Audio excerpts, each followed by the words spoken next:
Assalamualaikum warahmatullahi wabarakatuh. Pada pertemuan kali ini, saya akan membahas tentang association rule. Adapun outline dalam materi ini, yang pertama adalah association rule mining, lalu market basket analysis, dan a priori algorithm. Association rule mining merupakan sebuah teknik dalam data mining untuk mengetahui aturan asosiatif atau hubungan di antara suatu kombinasi item. Salah satu contoh aturan asosiatif yang populer adalah analisis pembelian di toko swalayan untuk mengetahui seberapa besar kemungkinan pelanggan membeli item X bersamaan dengan item Y. Market basket analysis merupakan sebuah analisa yang dapat memberikan informasi tentang apa yang dibeli oleh pelanggan secara sekaligus dalam suatu waktu, dengan konsep retail atau eceran, sehingga setiap pelanggan membeli rangkaian produk dengan jumlah tertentu dalam waktu yang berbeda. Data akan diambil dari record kartu pelanggan swalayan. Adapun tujuan dari melakukan market basket analysis adalah yang pertama untuk mengidentifikasi pelanggan. Jadi segmen pelanggan apa yang berbelanja di toko tersebut. Lalu mengetahui alasan pelanggan melakukan pembelian barang tertentu dan juga mendapatkan pengetahuan tentang produk. Mana produk yang tercepat dan terlama untuk dibeli, lalu produk yang dibeli dalam waktu yang bersamaan, dan produk yang mungkin terbeli karena adanya promosi. Selain itu, juga bisa dilakukan tindakan dengan mengatur tata letak toko, lalu peletakan produk mana yang layak diberikan promosi, voucher, dan kupon. Mengkombinasikan serangkaian market basket analysis akan membuat kartu pelanggan swalayan memiliki fungsi. Nah, dalam association rule mining, seberapa penting atau tidaknya suatu aturan hubungan dapat diketahui dengan dua pengukuran. Yang pertama adalah support atau nilai penunjang, yang merupakan persentase kombinasi item dalam database. Jadi peluang munculnya kombinasi item X dan item Y dalam keseluruhan transaksi. Lalu ada nilai kepastian atau confidence, yang merupakan kuatnya hubungan antar item dalam aturan asosiatif. Contoh, berikut ini adalah aturan asosiatif dari roti gandum dan keripik kentang, di mana memiliki nilai support yaitu 40% dan nilai confidence adalah 50%, yang mana artinya 40% dari keseluruhan transaksi di database yang memuat item roti gandum juga memuat item keripik kentang. Jadi, roti gandum dibeli bersamaan dengan keripik kentang dalam sebuah transaksi, peluangnya adalah 40%. Sedangkan 50% dari keseluruhan transaksi yang ada di database memuat kedua item tersebut sekaligus. Format aturan adalah seperti ini. If antecedent, maka consequent, support, dan confidence, di mana analisa hubungan ini terkait dengan hubungan penyebab akibat seperti itu. Jadi antecedent ini adalah penyebabnya dan consequent adalah akibatnya seperti itu. Jadi ketika pelanggan membeli roti gandum, maka dia juga akan membeli keripik kentang. Dengan nilai support dan confidence adalah 40% dan 50%. Lalu mana menghitung nilai support dan confidence tersebut? Sebagai contoh, di sini ada tabel dataset penjualan yang terdiri dari 5 transaksi dengan beberapa item. Yang pertama ada roti gandum, lalu keripik kentang, susu, soda, dan deterjen. Agar mempermudah perhitungan, kita buat dulu tabel seperti ini. Jadi ini adalah tabel jumlah item X membeli item Y. Jadi tabel item roti gandum membeli roti gandum sendiri berarti nilainya sama, seperti itu, 4. Dari kelima transaksi, roti gandum muncul 4 kali. Lalu roti gandum membeli keripik kentang. Di sini, di tabel transaksi, ada transaksi nomor 2, di mana roti gandum dan keripik kentang muncul bersamaan. Lalu ada di transaksi nomor 3, begitu juga roti gandum muncul bersamaan dengan keripik kentang. Lalu misalnya soda dengan roti gandum itu muncul 2 kali di transaksi pertama dan juga di transaksi keempat. Seperti itu selanjutnya kita buat tabelnya seperti ini. Nah, support merupakan peluang frekuensi dari aturan terhadap jumlah transaksi. Sehingga di sini support adalah jumlah kemunculan roti gandum bersamaan dengan keripik kentang dibagi dengan jumlah transaksi keseluruhan, di mana jumlah roti gandum muncul bersama dengan keripik kentang ada dua kali ya. Lalu dibagi dengan jumlah transaksi yaitu 5, sehingga menghasilkan nilai support yaitu 40%. Lalu nilai confidence didapatkan dari support dari roti gandum dan keripik kentang yang sudah kita dapatkan hasilnya, dibagi dengan jumlah kemunculan roti gandum dalam sebuah transaksi. Jadi di sini confidence-nya adalah 2/5 yang merupakan nilai support, 2/5, dibagi dengan kemunculan roti gandum dalam transaksi ada 4. 4 dari 5 transaksi, sehingga keseluruhan rumusnya adalah 2/5 dibagi dengan 4/5, yang menghasilkan nilai 2/4 atau sebesar 50%. Jadi seperti itu penghitungan rumus support dan confidence.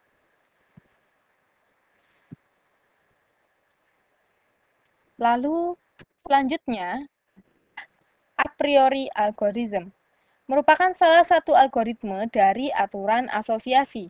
Untuk mempermudah proses perhitungan, maka dalam algoritme ini, tabel transaksi akan diubah menjadi tabel biner yang bernilai ya 1 atau 0, yaitu tidak, sebagai berikut. Jadi dalam tabel diketahui ada 5 item, di mana item tersebut adalah roti gandum yang disingkat dengan RG, lalu soda disingkat dengan SD, susu disingkat dengan SS, dan keripik kentang disingkat dengan KK, dan yang terakhir adalah deterjen disingkat dengan DJ. Nah, kita membuat tabel biner seperti berikut. Pada transaksi 1 muncul roti gandum sehingga roti gandum bernilai 1. Begitu juga dengan soda bernilai 1 ketika dia muncul di transaksi nomor 1. Dan lainnya bernilai 0. Begitu seterusnya hingga keseluruhan transaksi. Lalu kita jumlah di bawah tabel tersebut, paling bawah, row paling bawah, di mana roti gandum muncul 4 kali, soda muncul 3 kali, dan begitu seterusnya. Setelah kita mendapatkan tabel biner ini, kita akan membahas tentang algoritma a priori selanjutnya. Jadi, dalam a priori, sebuah hubungan atau asosiasi dikatakan frekuen apabila mencapai nilai support tertentu. Semakin besar nilai support, maka bisa dikatakan semakin frekuen sebuah item dalam suatu transaksi. Yang sudah kita bahas tadi, nilai support adalah kemunculan item kombinasi dalam keseluruhan transaksi. Jadi frekuen ini artinya adalah sering ya. Jadi seberapa sering item itu muncul. Semakin sering maka semakin frekuen seperti itu. Nilai frekuen disimbolkan dengan simbol berikut dan ditentukan di awal proses analisis. Nilai ini digunakan sebagai batas minimal dari jumlah kemunculan item pada keseluruhan transaksi. Jadi ini kita yang menentukan sendiri berapakah batas minimal keseringan item itu muncul, ya, jumlah kemunculan itu dalam keseluruhan transaksi. Contoh, ditentukan frekuen adalah 2. Maka item yang dinyatakan frekuen pada tabel sebelumnya adalah item yang memiliki jumlah kemunculan lebih atau sama dengan 2 pada tabel transaksi. Di mana dalam tabel sebelumnya yang muncul lebih dari 2 atau 2 kali itu adalah roti gandum, soda, keripik kentang, dan deterjen. Karena susu hanya muncul 1 kali, sehingga dia tidak dikatakan item yang frekuen. Lalu prinsipnya, frekuen item, yaitu item set yang memiliki nilai dari lebih besar sama dengan item frekuen itu sendiri. Lalu, untuk mengenerate aturan asosiasi adalah dari item yang frekuen tentunya. Jadi, untuk mengenerate aturan nantinya digunakan aturan yang frekuen. Jadi hanya menggunakan keempat item tersebut, seperti itu. Berikut ini adalah teori himpunan dari a priori algorithm, di mana yang pertama adalah himpunan kosong, lalu di-generate-lah kelima item, ya. Jadi item-item ini mewakili item yang ada di tabel transaksi. Jadi apabila item transaksi itu ada 5, seperti roti gandum, soda, susu, deterjen, keripik kentang, seperti itu, maka dinotasikan dengan A, B, C, D, E. Nah, A, B, C, D, E disimbolkan dengan himpunan satu unsur atau satu item set. Lalu A apabila diturunkan ya, dikombinasikan dengan item yang lain, jadi ini merupakan rumus kombinasi. Dari A ya akan muncul AB, AC, AD dan AE yang merupakan kombinasi dari item A dengan B, C, D dan E. Lalu begitu juga dengan item B. Item B akan menjadi BC, BD dan BE. Kenapa B ini dimulai dengan C? Karena tidak ada BA, karena sudah diwakili dari AB. Jadi seperti itu selanjutnya. Sampai dia bergabung menjadi 5 unsur atau 5 item set, seperti A, B, C, D, E. Ini adalah seperti refleksi dari a priori algorithm. Nah, dalam a priori algorithm, apabila ditemukan ya salah satu item set itu tidak frekuen, maka turunan dari item tersebut juga akan dikatakan infrekuen atau tidak frekuen, sehingga turunan tersebut begitu juga dengan induknya itu akan dipangkas atau diprune. Jadi ada proses pruning di mana di sini item yang tidak frekuen akan dikatakan turunannya juga tidak frekuen, seperti itu. Jadi nanti aturan yang akan digunakan adalah selain dari item yang tidak frekuen. Nah, adapun algoritme atau langkah-langkah dalam a priori algorithm itu sendiri, yang pertama, kita tentukan nilai minimum frekuen. Jadi dalam studi kasus ini akan kita buat antara 1 hingga 4. Ya.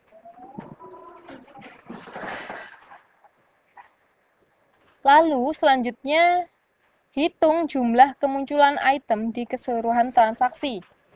Ya, kita buat semacam tabel seperti itu. Lalu yang ketiga, pilihlah item yang frekuen, yaitu jumlah lebih besar dari minimum frekuen yang kita tentukan pada langkah pertama.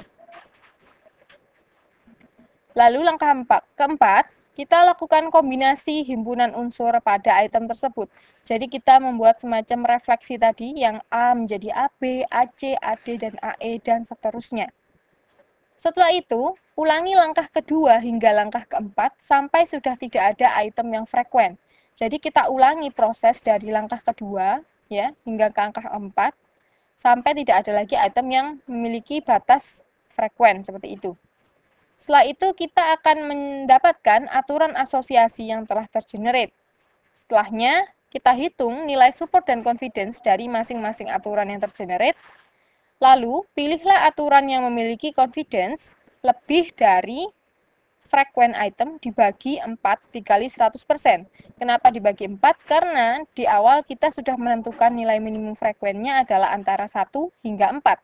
Apabila ditentukan minimum frekuen yang lain, maka rumus ini juga akan berubah seperti itu. Setelah itu, lalu kalikan support dengan confidence dari aturan yang terpilih. Dan terakhir, aturan yang memiliki nilai support dikali confidence tertinggi merupakan hasil aturan yang didapatkan dan dapat digunakan sebagai basis aturan dalam penjualan. Jadi tujuan dari a priori algorithm ini, jadi ada tabel transaksi ya, ada tabel transaksi, lalu kita ingin menemukan kombinasi item apa yang paling signifikan, seperti itu. Sehingga bisa dilakukan proses-proses lainnya, seperti peletakan produk, lalu untuk strategi promosi seperti memberikan voucher pada kombinasi item tertentu. Jadi tujuannya seperti itu. Kita ingin mencari item apa yang dibeli bersamaan dengan item apa. Seperti itu, secara sekaligus ya. Oke, langsung saja. Contoh, kita menggunakan tabel transaksi sebelumnya ya. di mana ada 5 transaksi dan itemnya sama, seperti itu. Jadi langkah pertama, tentukan nilai frekuen. Nilai frekuen adalah 2, di sini kita tentukan 2.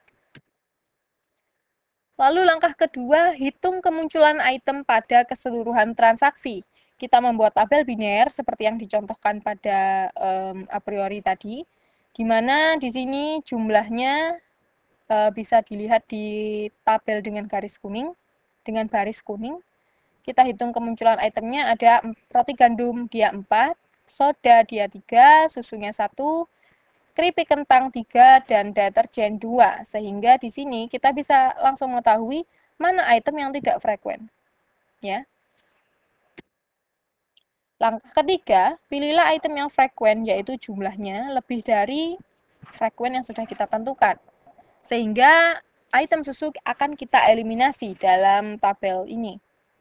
Lalu untuk proses selanjutnya kita mempunyai himpunan satu unsur yaitu roti gandum, soda, keripik kentang, dan deterjen. Pada langkah keempat, kita lakukan kombinasi himpunan unsur pada item tersebut. Himpunan satu unsurnya adalah roti gandum, soda, keripik kentang, dan deterjen. Lalu kita turunkan ya menjadi roti gandum, soda, roti gandum, keripik kentang, dan roti gandum, deterjen. Lalu pada item soda, ya, kita turunkan menjadi soda keripik kentang dan soda deterjen. Lalu begitu selanjutnya dengan keripik kentang dan deterjen, sehingga menghasilkan himpunan dua unsur seperti berikut. Pada langkah kelima, kita menghitung jumlah kemunculan item di keseluruhan transaksi. Jadi pada langkah ini kita mengulang proses ya, di mana himpunan dua unsur awal ya yang pada proses sebelumnya itu adalah RGSD, RGKK, RGDJ, SDKK, SDDJ, dan KKDJ. Kita lihat kembali pada tabel item, pada tabel transaksi. Lalu kita lihat kemunculan roti gandum dan soda. Dia muncul 2 kali, yaitu di transaksi pertama dan transaksi keempat. Lalu roti gandum dan keripik kentang. Dia muncul juga 2 kali, yaitu di transaksi kedua dan di transaksi ketiga. Lalu roti gandum deterjen, dia juga muncul 2 kali, yaitu di transaksi keempat dan di transaksi ketiga. Nah, untuk himpunan yang lain, karena dia hanya muncul 1 kali, dan dia berarti tidak lebih dari aturan frekuen yang sudah kita tentukan, sehingga pada proses selanjutnya, himpunan yang akan kita gunakan adalah hanya 3, yaitu roti gandum soda, roti gandum keripik kentang, dan roti gandum deterjen.